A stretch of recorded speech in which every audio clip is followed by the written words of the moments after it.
Kayaknya kita nggak perlu lama-lama ya membahas hasil pertandingan Aston Villa melawan Manchester United. Karena sebetulnya ini hasil yang sudah bisa diprediksi teman-teman. Tapi sebelum kita membahas lebih jauh, Ugarte, Euro, aduh, goblok aja nih. Aduh. Dua pemain ini menurutku yang secara performa paling jelek ya di laga ini ya. Ugarte, Euro, wes asli. Jujur aja kita kalau membahas hasil pertandingan ini ya gimana teman-teman ya, mau optimis tapi banyak pemain yang absen, terus habis itu satu dua pemain yang diharapkan tampil justru cedera kayak Kobi Maino, diharapkan tampil sebagai starter malah cedera saat latihan sebelumnya. Aduh, ini oh posisi iki pengen menang aja kok cek angele ngono lho, maksudku selalu ada apa ya, ada aja cobaan di setiap minggu ketika akan menjalani pertandingan gitu loh.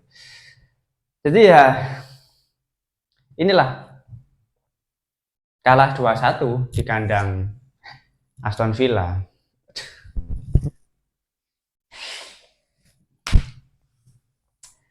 Dan kalau kita lihat ya, selama jalannya pertandingan aku jujur iki ngantuk lho asli. Ngantuk wis main jam sakmene ya, ini jam setengah dua baru selesai pertandingan, kalah, mau bikin konten kok berat banget rasanya karena lagi ngantuk banget gitu loh.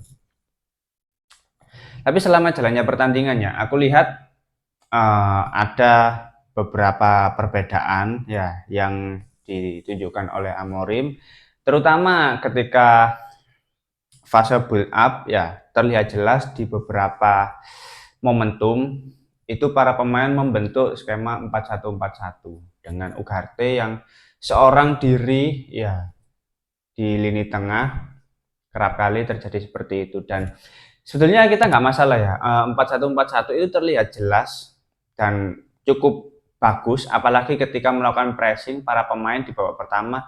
Work rate-nya sangat tinggi, aku apresiasi. Bahkan ketika Patrick Dorgus sangat diragukan ya dari sisi performa, dia menunjukkan pressing yang sangat bagus, sangat luar biasa di babak pertama dan bisa memberikan kontribusi assist ya jelang akhir babak pertama, yang mana hal itu diselesaikan dengan baik oleh Matheus Cunha. Inilah yang ditunjukkan di babak pertama. Di babak kedua menurutku secara performa mulai menurun, para pemain kembali goyah, kepercayaan diri berkurang ya. Sesko terlihat kurang bagus secara positioning ketika ada peluang-peluang yang tercipta mulai dari Mason Mount, Matheus Cunha dan lain sebagainya. Di lini pertahanan pun demikian ya. Leny Yoro kembali menjadi area yang mudah diekspos oleh lawan. Ya capek teman-teman. Jujur aja capek. Maksudku apa ya? Bahkan setelah berjalan 1 tahun sebagai pelatih Manchester United ya, Ruben Amorim masih kesulitan untuk menentukan pemain-pemain yang sudah pakem, yang sudah benar-benar cocok gitu loh. Dan itu tidak bisa disalahkan juga ketika memiliki pemain yang ideal di beberapa posisi, pemain tersebut absen, pemain tersebut cedera. Nah, inilah pentingnya memiliki kedalaman skuad dengan kualitas yang setara. Dan di laga ini juga kita akhirnya bisa melihat debut dari Silesi dan Jack Fletcher, yang mana ya kita tidak usah berharap lebih dengan memasukkan pemain akademi gitu loh. Karena percuma kamu berharap ke pemain akademi, pemain seniornya aja nggak bisa diharapkan gitu loh secara keseluruhan. Jadi ya nggak usah marah teman-teman. Hasil seperti ini tuh sudah bisa diprediksi dengan performa dari Aston Villa yang lagi bagus secara performa, sedangkan Manchester United masih inkonsisten sampai saat ini. Bahkan secara statistik ya Manchester United secara possession lebih unggul dibandingkan Aston Villa, tapi Aston Villa bermain lebih efektif. Counter attack-nya luar biasa, mengerikan gitu. Bahkan seringkali para pemain di lini pertahanan kecolongan dengan situasi counter attack dari Aston Villa. Untungnya gol yang tercipta dari Aston Villa tidak sebanyak itu. Tapi pada akhirnya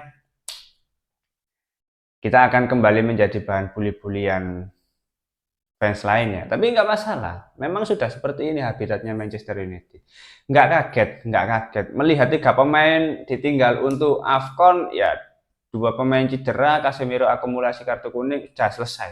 Apalagi tadi Bruno sepertinya ada indikasi cedera. Nah, udah besoknya lawan Newcastle, kalah lagi, wes. Kalah lagi, wes. Yakin aku. Nggak usah optimis, nggak usah berusaha kasih apa stimulus-stimulus positif seperti itu, nggak penting. Kalah lawan Newcastle, Woltemade hat-trick ke gawang Manchester United. Udah gak usah banyak-banyak, aku jujur ngantuk seharian ini, memang apa ya, nggak libur. Masuk kerja gitu loh sampai malam, terus seharian kehujanan juga, jadi ya remek, lumayan remek. Puncak remeknya itu ketika Manchester United kalah lawan Aston Villa, wes. Makanya kelihatan memang kurang tidur. Ya udah, sekian untuk review singkat hasil pertandingan Aston Villa melawan Manchester United. Kalau teman-teman ada opini lain, langsung tulis saja di kolom komentar, kita akan diskusi santai seperti biasa. Terima kasih sudah menonton video ini, jangan lupa like, comment, dan subscribe. Salam.